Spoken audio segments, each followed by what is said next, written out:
All right, what's up, everyone? It's still Monday, and we're preparing. Tomorrow we'll finish preparing, do the tasting of the whole staff together, drink all the pairings. But this is Perfect Pairings Volume 4. This is such a fun menu for me to write because traditionally, you write a menu and then you're sourcing the things that you think will pair best with it. I always have an idea when I write a menu of kind of what I'm thinking, whether that's sake or beer or this or that. And to be honest with you, now that I'm saying it out loud, I almost think that Perfect Pairings shouldn't just be wine, but for this menu, it is. I kind of wanted to run through the courses and kind of the inspiration behind them. And if you want the menu ahead of time, which we don't do, you'd have to watch this whole video. So I'm going to talk really slow. No, I'm just kidding. We're going to start off the night with our traditional bite that's still a perfect pairing, caviar and champagne. Always got the beautiful little potato chip with the caviar, and then we pair up a beautiful champagne. Then we're going to step into Albarino. Albarino is kind of like native to Rais Baixas in Spain. We're using Raul Perez Atelier, which is literally one of the best albarinos I've ever had. We're going to be pairing this with a smoked crab salad. Dungeness crab from California finally happening, which is exciting. We're going to be lightly smoking that. And then we're putting a savory olive ice cream. So green olive ice cream that is savory. So fun, so interesting. It's creamy, it's salty, it's briny. We're also pairing some beautiful pieces of seaweed. Some are fried, some are raw, and then little manchego crisps. So very fun dish to kind of play on the salinic quality of Albarino. It still has some fruit, which will pair real well with the olives. And then you'll kind of form into that smokiness that Albarino does not have, seeing as how it's usually not done in barrel. Then we're going to be stepping into kind of a fun duo dish. We do this often, but this one specifically, ultra dry Riesling. Ultra dry, I don't know if that's part of the predicate, but very dry Riesling and an off dry Riesling, a decent amount of residual sugar. Both tartars. The dry one's going to be a tuna tartare using some bluefin that's grilled, like coconut creamy dressing, lots of different layers of elements of pickles and stuff on that one, but no spice. Then we step into a Mishima Ranch Wagyu ribeye or Wagyu tartare. That one's going to have pretty decent spice because we're pairing that with the off-dry Riesling. It's a smaller bite, great textural components coming from a ginger tapioca pearl. But really the fun part of this is that spice. Thai chili crunch, so all the flavors of chili crunch converted into Thai flavors. And then our red curry vinaigrette. So it's going to be super yum to have that kind of burst of spice going along with that little bit of residual sugar. Then we're going to go into white Burgundy. White Burgundy is my favorite wine on planet Earth. Even before red Burgundy, I'm always going to choose white Burgundy. We're actually doing the octopus set with it, which sounds kind of crazy, but I know that these flavors are going to work. The innate brininess of octopus is going to pair extremely well with like the richer qualities of Chardonnay from Burgundy. We're doing a white truffle potato pave, so crispy potatoes, tons and tons of layers throughout. A beurre blanc made out of Chardonnay with black garlic in there as well. So you can get like this umami, slightly sweet and still punchy from the good acidity of the reduction. And then finishing it off with some caviar and white truffle. So super delicious, fun pairing with potato and octopus, kind of like an essential pairing already. And then white Burgundy with white truffle and potato and the beurre blanc made out of Chardonnay. Super fun. Next up, we're moving into red Burgundy. We're calling this the other lady. Just kind of a fun play on like if you're married to white Burgundy, but there's this other lady. A little risque, kind of be fun. This is going to be all about chicken and mushrooms. We've done this pairing before on the Perfect Pairings, but not like this. We're doing a beautiful roulade. Mushroom douzel in the center, leg meat sausage around the outside, and then wrapped with brined breast and then seared.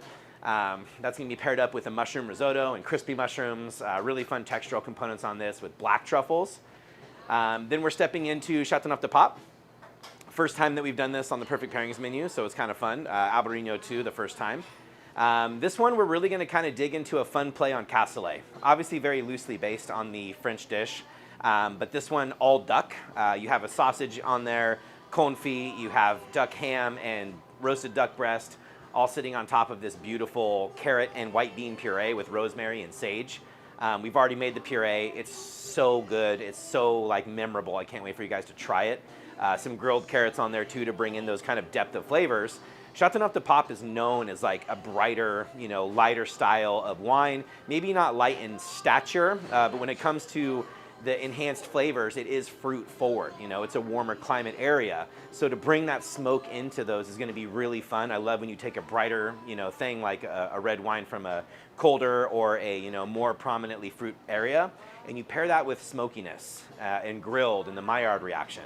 I think that's a really fun play of balance on that. So that's going to be a really fun dish. Then we're stepping into Viva España. I am Basque Spanish. Nonetheless, we're talking about Ribera del Duero. Rioja gets so much love, but I actually like Ribera better because it's a little bit more of a structured area. So whereas I think Rioja's a bit warmer and the alcohols are a little higher, and they have the American oak there, and Ribera, they, to me at least, have more of a structure of fruit. The tannins are a little silkier, the wines are a little fresher, they're not as high in alcohol, and I'm really excited to pair lamb with that. And not just the lamb, but the pyrazines that I traditionally find in those wines, especially when you're talking about American oak and you're talking about the notes of dill. I like bringing green qualities into dishes with that. Lamb in that is going to be great. We made a really fun glaze with saffron, honey, and paprika. So it's got like this punchy acidity, a little tiny like loose spice, and then the earthiness of saffron all coming together that we glazed the lamb with. Sitting on a puree of roasted cabbage and fennel, and then a pickled fennel salad. So you're gonna get this really beautiful balance of earthiness and acidity and, you know, the richness of lamb, all pairing with this beautiful A Alto Ribera del Duero. I'm very excited about this dish. Last on the savories is Bordeaux. You might know, and if you don't, I'm not a huge Cabernet guy. It's a big variety, traditionally made in big styles, so it's hard to pair great foods with it, in my opinion. But we're gonna go rich. We're gonna pound down this rich. And also on this menu, pouring 2015 Margaux du Chateau Margaux, which is the third label, meaning Chateau Margaux being a first growth. They make wines outside of the top wine. Those wines are still incredible, and they're still sourced the same way, they're still made the same way. And 2015 was a super great vintage. We got a really amazing opportunity to buy enough for the whole pairing. So you're gonna be drinking literally a wine that could be on the time and place on the standard pairing. We're pairing this with braised Wagyu beef cheeks. We're adding in a tiny bit of red miso to the braising mix. That's gonna create this umami that's gonna love the wine. I love taking the flavors from different cultures, using them in different ways. I'm using the umami and the salt from red miso, not because it's red miso, but because it has those innate capabilities of adding things to dishes. We're putting that on top of a braised root vegetable puree. There's a piece of polenta, might be one of our favorite polentas. We do a lot here, but we fry green and black peppercorns, turn it into oil, and then we make the white corn polenta with that oil. It's gonna be fried, then you're gonna get that soft beef cheek on top. I'm telling you, this dish is gonna be next level. It's big enough to contend with the layers of complexity of Bordeaux and Cabernet in general, because I mean, it could be Merlot and other things, but for the most part, Cab. I'm so excited for the play off the peppercorns too. It's like a traditional marker for those wines, so to bring that to the dish in a very unique way is gonna be fun. You guys know, if you've been here ever during summer or winter, Ben Brie, Donna Fogata, Muscat de Alexandria off that little tiny island called Pantelleria. The pairing this year, once again, heading back to citrus. We're doing a beautiful little tartlet, actually tying together dried apricots, local dried apricots with mandarins. So completely different seasons coming together in a chutney at the bottom, that the filling of this tartlet shell. That's gonna be the marker of the pairing, because I use it with apricots in summertime because it's literally exploding with apricot flavor out of the glass when you smell it. Then you dig in and get the citrus notes. So to have those two things coming together is gonna be the best pairing that I've ever done here, because I've never had the opportunity to take two seasons and put them together in one dish. Very fun. And then last but not least is port. This is gonna be one of those things where we're kind of playing with Mexican flavors and using those in conjunction with the pairing qualities of port. So we have like dark chocolate and a milk chocolate piloncillo sugar mousse. We've got puffed horchata rice, so crispy element. We're gonna be doing a cafe de olla ice cream. So coffee with piloncillo and cinnamon. And then finishing on the bottom with a peanut butter mole. Yes, you might have had this before. We've done it twice. It's one of our favorite things. We try not to play it out because obviously we love it.